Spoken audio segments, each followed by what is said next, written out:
It was a muggy night, and I was heading home after visiting a friend in the neighboring town. The sky looked like dark paint without stars, and the deserted road gave a sense of total isolation. I decided to take a shortcut on a route I barely knew, thinking I would save time. The road was winding, surrounded by tall trees that cast eerie shadows under the faint glow of the car's headlights. Then, as I turned a corner, I came across a lit sign. The letters blinked intermittently. The sign was old, with rusty parts, but it shone brightly in the middle of that darkness. I looked around, and there were no signs of life, only the sound of crickets and the rustling of the wind in the leaves. Something about it piqued my curiosity, and before I could think twice, I parked the car and decided to explore. Upon entering, I was greeted by a peculiar scene. There were typical amusement park rides, an imposing Ferris wheel, a colorful carousel, and a roller coaster that seemed to challenge the sky. However, everything there had a worn appearance, as if it had been abandoned for decades. The lights kept flickering in hypnotic rhythms, and a cheerful melody played in the background. But there was something deeply unsettling about it. There was no one, no children, no families, no staff operating the rides. Only the echo of the music and the squeak of the aging rides in the wind. When I looked at the Ferris wheel, I noticed something that sent a chill down my spine. One of the cabins was moving. It swayed slowly, as if an invisible person were inside. My heart raced, but trying to stay calm, I kept walking, thinking that maybe it was some sort of act or a cruel prank. As I explored further, the atmosphere grew increasingly surreal. I passed booths offering dusty prizes, like stuffed bears with faded eyes and broken glass bottles. The carousel spun at a slow pace, but the lights of its bulbs flickered in a pattern that seemed random, almost maddening. Despite all the signs to leave, something kept me there, a mix of fear and fascination. Deep down, I knew something was wrong with that place, something that defied logic. It was as if the park had a life of its own, an invisible presence watching me. When the sound of a distant laugh echoed through the air, reverberating between the rides, the feeling of being lured into a trap began to dominate my thoughts. But even then, I couldn't stop moving forward.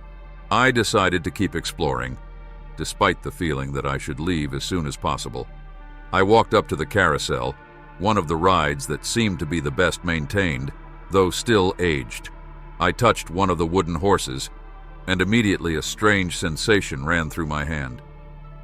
It was as cold as ice, but at the same time sticky, as if it had been recently wet, though there was no sign of water nearby. Before I could process the situation, the carousel started spinning on its own. There was no music, only the disturbing sound of the wood creaking as the lights flickered in a chaotic, almost aggressive pattern. I took a step back, startled, and it was then that I heard the laughter. It was a soft, childlike laugh, but filled with strange malice. The sound seemed to come from all directions at once. When I looked around, I saw something that froze me, a small figure running between the rides, too fast for me to identify. "Hey, who's there?" I shouted. But the only answer was the echo of my own voice fading into the vastness of the park. My mind was telling me to leave, but my curiosity still spoke louder. As if hypnotized, I walked toward the roller coaster, the ride that seemed to dominate the space with its tall and twisted structure. The cars were stopped at the top of the first drop, suspended as if time had frozen. The scene was surreal and gave me chills, but something drew me in. I stood there staring at the sight until a sound behind me snapped me out of my trance. It was the sound of light footsteps, almost as if someone were barefoot. When I turned around, I saw a childlike figure, with its back to me, just a few feet away. It was a small child, wearing a white dress that seemed to be illuminated by the flashing lights of the park. "Are you lost?" I asked, trying to stay calm, even though my heart was pounding. The child slowly began to turn its head, and what I saw made me involuntarily step back. The child's face was non-existent. There were no eyes, mouth, nose, or any human features. Just a smooth, pale surface, as if it had been molded from melted wax. The silence that followed was deafening. For a few seconds I was paralyzed, unable to look away from that terrifying sight. But when the figure took a step toward me, something inside me awakened. Without thinking twice, I turned and ran. My body acted on instinct, and all I wanted was to get to the car and leave as quickly as possible. The sound of the child's laughter followed me through the rides, getting closer and closer, but I didn't look back. I knew that if I did, something much worse might be waiting for me. As I ran desperately, something horrible happened. The park seemed to have completely changed. The rides that were once lit were now submerged in shadows, and the flashing lights had turned into a threatening red hue. The childlike laughter that haunted me began to distort, turning into low, sinister whispers. Terrified, I realized the whispers were saying my name, echoing in all directions. I looked back, only to confirm my worst fear. The faceless child was closer, walking slowly, as if in no hurry to catch up. Its footsteps were almost silent, but I could feel its presence becoming more suffocating with each step. When I finally saw the entrance gate, my hope turned to desperation. It was locked, solid as an impenetrable barrier. I kicked, pushed with all my strength, but it was useless. The park's music started playing again, but now in a distorted, threatening tone. I felt something icy as cold as ice grab my shoulder, and a wave of panic overwhelmed me. Without thinking, I gathered every ounce of strength left in me, broke free from the cold hand, and started climbing the gate. Every second felt like an eternity, and I could feel that thing getting closer. When I reached the top, I jumped to the other side, falling hard to the ground. Ignoring the pain, I ran toward my car, my heart beating so fast that I could hardly breathe. As soon as I got into the vehicle, I noticed something even more bizarre. The park behind me was completely dark, as if it had never existed. The glowing sign that had drawn me there was now just an old abandoned structure, with the letters hanging, rusted, and about to fall. The silence was oppressive, but I didn't dare to wait. I started the car with trembling hands and sped off, leaving that place behind. Throughout the drive home, I kept checking the rearview mirror, fearing something was following me. Even now, days after the incident, the fear still lingers. I try to forget, but sometimes in the middle of the night I hear that childlike laughter echoing in the darkness of my room. I don't know if it's my mind playing tricks or if something from that place is still watching me, waiting for the right moment to reveal itself again. Since that night, I have never taken shortcuts or let curiosity lead me. I want you to know this. If you ever spot a glowing, solitary sign in the middle of nowhere, don't stop. Don't investigate. Just keep going. Some things exist to remain undiscovered, and there are places that should not be visited. The best decision will always be to ignore the call and continue your journey. After all, not every invitation is meant to be accepted.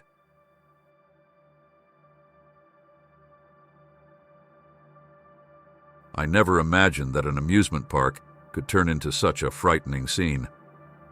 When Pedro, always full of crazy ideas, suggested that we explore the old, enchanted park, our first reaction was to laugh. The stories about it were well known in the city. They spoke of mysterious accidents, missing visitors, and whispers of a curse that condemned it to abandonment. For us, however, it was nothing more than a decaying place, perfect for photos with a dark twist and adventures to tell. Armed with flashlights and cell phones, we decided to go in at night, ready to challenge our fears. The rusty iron gate greeted us with a long, ominous creak, as if begging us to reconsider. But we were young, driven by curiosity and the arrogant certainty that nothing truly dangerous could happen. At that moment, we had no idea that our worldview was about to change forever. As soon as we crossed the gate, The atmosphere seemed to change in a nearly imperceptible yet unsettling way. The silence was overwhelming, a stillness so thick that we could hear the sound of every step, every rapid beat of our hearts. The attractions were covered in years of neglect, with spider webs connecting the rides and moss overtaking structures that had once been vibrant and colorful. The carousel in the center, motionless, displayed wooden horses that seemed like dark observers, with their painted eyes, large and glassy, fixed in our direction. The wind was icy, cutting, even on that summer night. Then it came, a sound that tore through the silence like a sinister whisper. It was the laugh of a child, light, distant, but clear enough to make us stop. For a moment we exchanged hesitant glances, trying to rationalize the sound. "It's the wind," someone murmured, but none of us really seemed to believe it. Curious and uneasy, we decided to head toward the source of the laugh. As we moved forward, the sound shifted, distant, as if it were playing a game of hide-and-seek with us. It echoed through the shadows and decaying structures, guiding us deeper into the heart of the park. We passed a tilted Ferris wheel, its gondolas creaking with the slightest breath of wind, and a mirror house with broken windows that reflected our presence in a distorted way. Each step forward seemed to pull us further away from the safe reality we had known, and a growing sense that we were being watched settled in. But instead of turning back, curiosity pulled us forward, unaware that we were walking straight into something we couldn't control. We reached the center of the park, where the giant Ferris wheel, huge and imposing, dominated the entire space. Its rusty metal arms stretched up to the sky, and some faint lights flickered, although it was impossible to explain how. After all, the park had been without power for decades, and those lights were a mystery that only added to the discomfort. "Someone must be messing with us," said Juliana, trying to ease the tension. But none of us really seemed to believe it. Pedro, always the adventurer, suggested climbing into one of the gondolas to get a panoramic view of the park, while the rest of us stayed on the ground, exchanging nervous glances. Little did we know that this simple gesture would lead us into a nightmare we would never forget. As we watched, the Ferris wheel, with no logical explanation, began to move slowly. There was no wind, nothing to justify it, but the wheel spun as if an invisible force were pushing it. We shouted for Pedro to get down, but he seemed frozen, immobile, as if something had hypnotized him. When his gondola reached the top, we heard a sharp, desperate scream, followed by absolute silence. On impulse, we ran toward the Ferris wheel, but something even stranger happened. The wheel stopped abruptly, and Pedro was no longer there. In the place where he should have been, only his fallen lantern illuminated what was beyond. And that's when our hearts stopped. A humanoid figure appeared in the shadows, a tall presence with strangely long arms, and a grotesque smile that seemed to stretch further and further, as if it were impossible for it to stop. It was watching us, without moving but the smile. The smile was terrifying and seemed to grow bigger with every passing second. A chill ran down our spines, and without thinking we turned and ran, directionless, just fleeing from what was there, watching us. We found refuge in one of the park's themed houses, the Castle of Mirrors. The door creaked as it opened, and we soon found ourselves surrounded by an even more disorienting environment.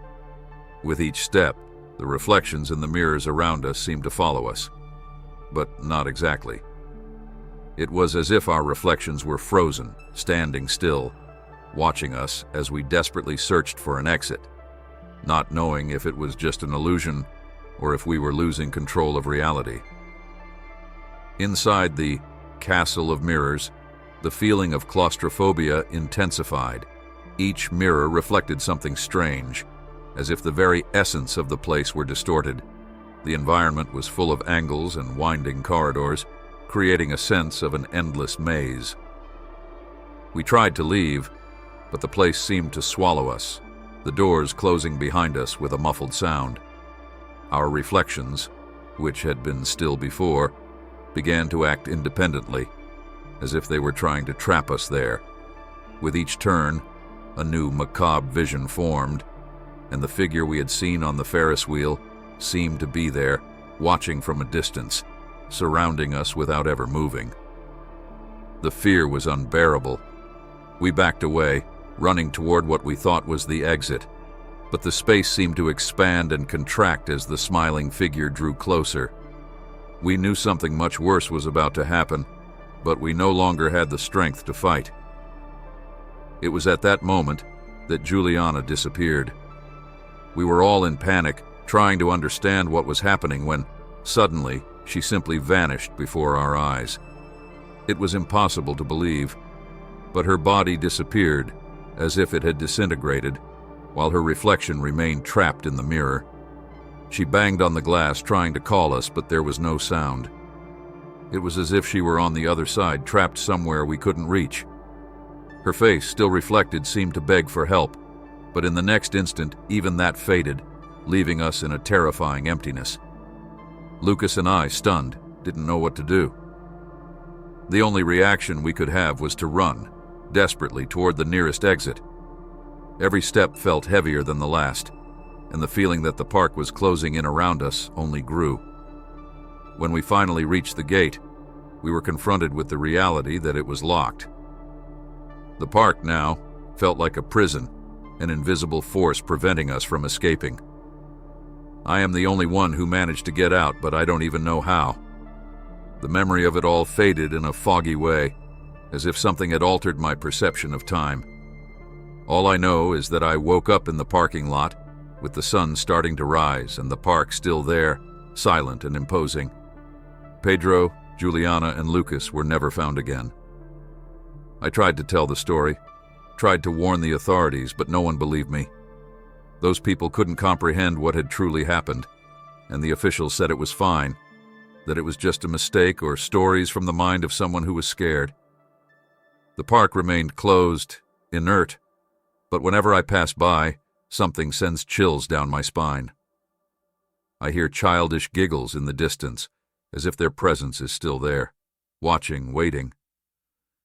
And when I close my eyes at night, it's the smile that haunts me, that monstrous, distorted, grotesque smile, which seems to never leave my mind.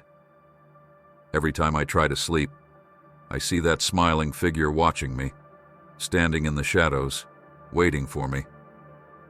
I never return to the park. The fear of what could happen again is greater than any curiosity I still have. And the truth is that, even though I'm physically far away, nothing is the same as before. What we lived there, what we saw, changed something inside me, something that can never be undone. I will never be the same.